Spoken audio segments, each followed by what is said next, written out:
Hello everyone, welcome back to the channel. Today's video will be a little different from the norm. We're not going to be writing any code. I know that might sound boring, but here's the thing. The biggest mistake beginners make is jumping straight into HTML and CSS, sometimes even JavaScript code, without any plan. Then 3 hours later, they've got a pretty big mess, the site doesn't look like they want it to, and they have no idea how to fix it. So in this video, I'm going to show you the process that I and many other professional web developers take to plan a website before touching any code. We're going to plan out a personal portfolio site from scratch, and by the end, hopefully you'll have a roadmap to make the actual coding so much easier. So let's get started. Okay, so what's the first step when it comes to designing and planning a website? Well, first, we want to define the purpose of the website and who the audience will be that will be viewing this website, hopefully. So the first question, what is this website for? While this sounds obvious, it's important that we be specific here. So for this example, I'm going to be building a personal portfolio and blog, and showing you how to build a personal portfolio and blog. But let's get more specific and define the exact purpose of this website. I want to showcase my web development projects here. I want to share blog posts about what I'm learning, and I want to make it easy for potential employers or clients to contact me. Great.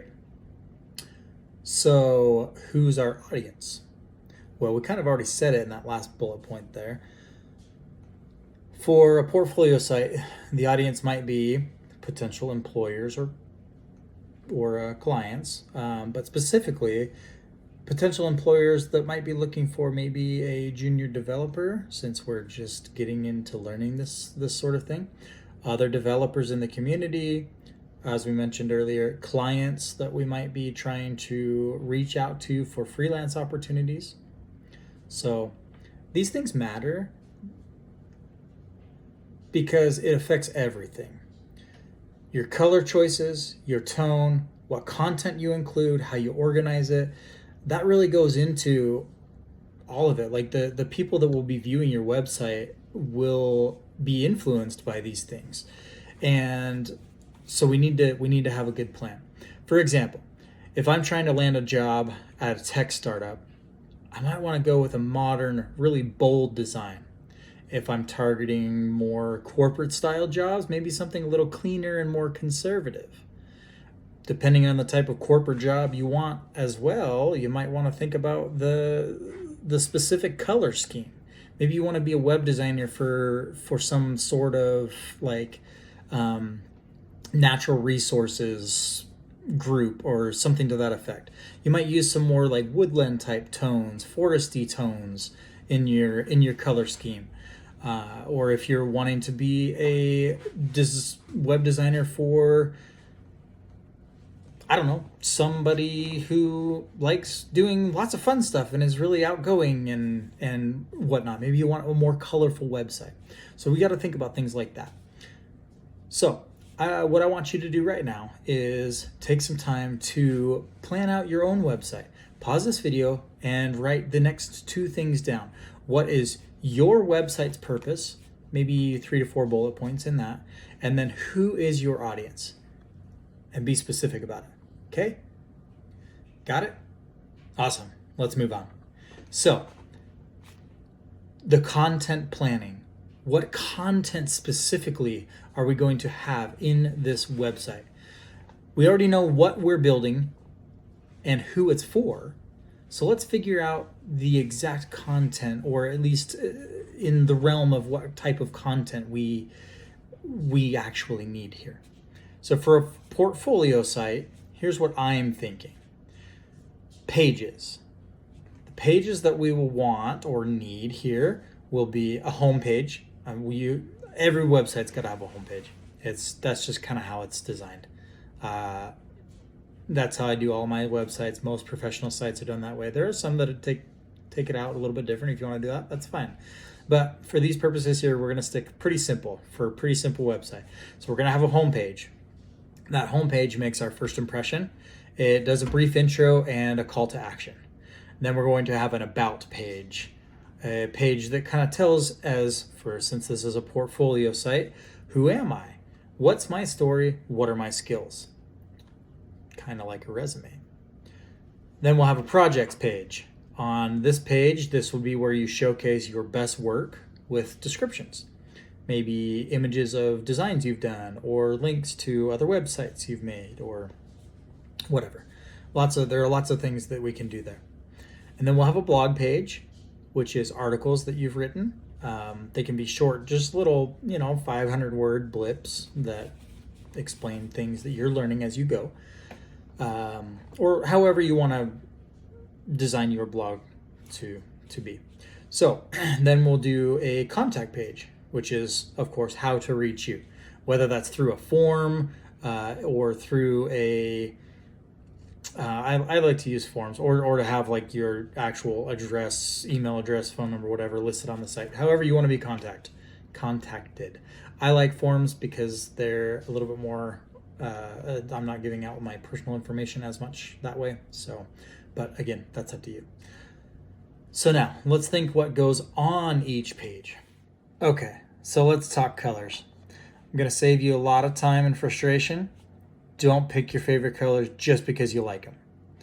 Pick them, or pick your colors for your website specifically based on who your audience is and what your content is. So for a developer portfolio, I want something that says professional, but also creative and modern. So here's my process. I'm going to pick my primary color. This is my brand color. For tech or developer sites, blues and purples work well. Greens can work too. I'm going to work with a dark blue here. It feels professional, but not too boring. Then, step 2, we're going to pick 1 or 2 accent colors. These are for buttons, links, highlights, stuff like that. I'll choose a bright cyan or a teal to complement my dark blue. Step 3, we're going to pick some neutrals. So, we need black or gray, white or off-white, probably a couple of grays in between. Those will make up most of your site. You can actually get some color schemes, like palettes, from online generators. Coolors.co, COOLORS. Had to make sure I said it right. .co, COOLORS.co. Generates color palettes for free. Adobe Color has a color wheel tool, which is also free. So many other websites out there. You can look at those to develop a color scheme. But right here, I'm going to write down my colors. We're going to use a primary blue for the primary color, The primary color will be dark blue, which the hex number for that is 1A2332. Then we're going to use a bright cyan, which is a 00D9FF. And then we use an off-white, which the hex number for that is F8F9FA, and then dark gray is just 6 threes, 333. So that's it, 4 colors, really simple. We don't need a ton. Keep it simple. Less is more. Yeah, moving on. All right, this is the fun part. At least I think so. I like drawing, right? Drawing's fun. So we're going to sketch out our website. We don't need to be an artist. You don't have to be perfect with everything, right?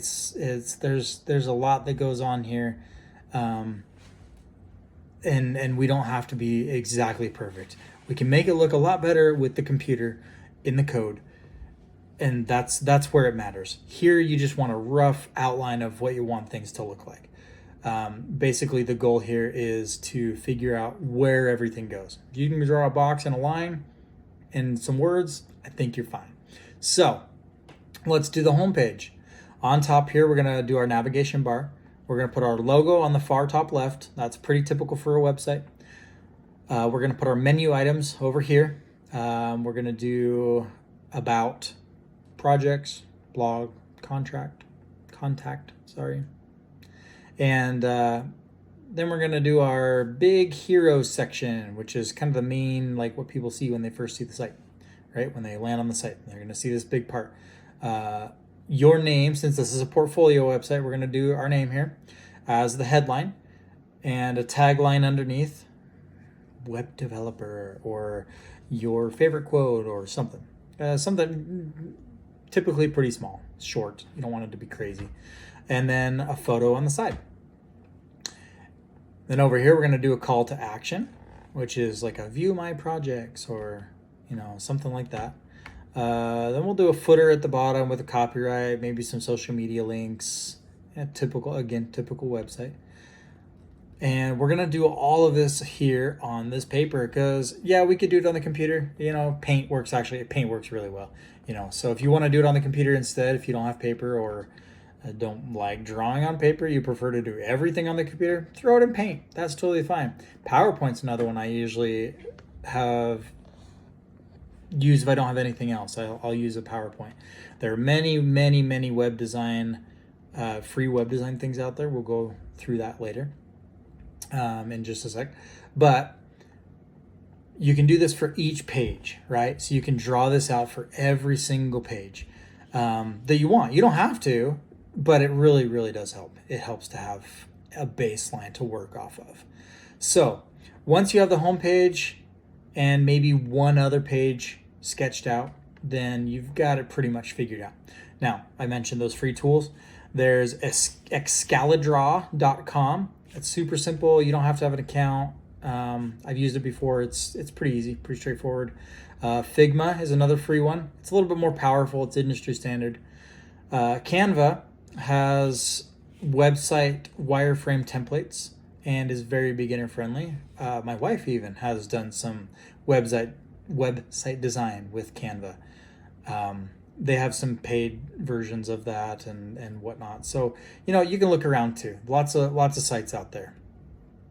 You made it to this video, so I'm sure you can do some Googling. So I would, suggest looking around. So, and it puts it in a digital way too. And I kind of like the digital. I do like paper too because I like to, sometimes I'll design a website or sometimes I'll even write code like software development code just on paper because it's fun for me. Maybe not for everybody, but I think it is. Anyway, so paper if you got it. Okay, last thing before we're done planning, we want to think about our users, the UX or user experience part of our website. We've done the UI, the user interface.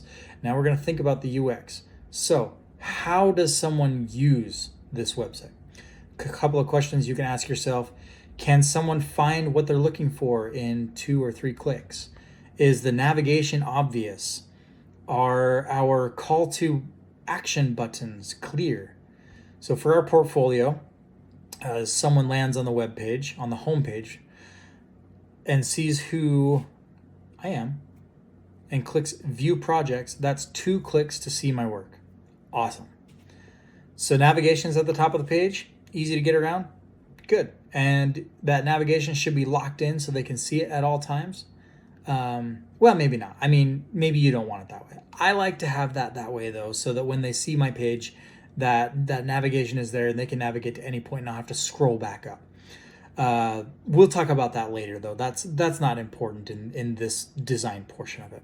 So the contact button is in the navigation and on the home page, and that's my main point of this portfolio page, right? I want people to be able to contact me because I want them to reach out to me with, hey, we saw your website and we think you would be a great developer for our team, or something like that. So with multiple ways to reach you. Cool. Got that figured out. That's it. Simple site. Don't overthink it. Okay. A couple of things to avoid real quick. Hiding important content. We don't want important content difficult to find. We don't want too many navigation options. If we have, a table of contents with just tons and tons and tons of pages, and that just really overwhelms people. I get overwhelmed with that. And when it comes to a simple website, especially a portfolio website, we want it to be quick, easy, and simple. We want a call to action. We want it to be clear. We want it to be visible. So, what have we got? A clear purpose and audience. We've got a content plan for every page. We have a color scheme. We've got sketches of our layout and a basic understanding of how our users will navigate through our site. This is what makes coding so much easier. You're not making it up as you go. You have a plan. In the next video, we're going to take this plan and start building the actual HTML structure for our home page. We'll turn these sketches into actual code that you can see and view real time on your web browser. If this was helpful, give me a thumbs up, and I'll see you in the next one. Like and subscribe.